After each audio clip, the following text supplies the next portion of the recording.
U predstavi glumeli djeci zo Zbačincoh, Berkasova, Bikić Dolu i Šidu, ktorí chodza na hodzenie ruského jazyka i vironauku, a dramska aktivnost, ktorú započali prešloho roku so spririhtovanjem predstavi za Mikolaja, predstavia ich doplňujúcu aktivnosť u nastavi ruského jazyka.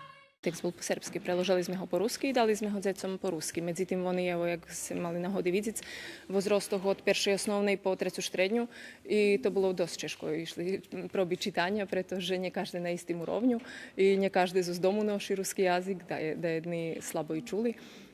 Keď sme počali čítať, ta ja думала, že to nikto nikde nebude koncu tým čitackým probom. Що budeme čítať?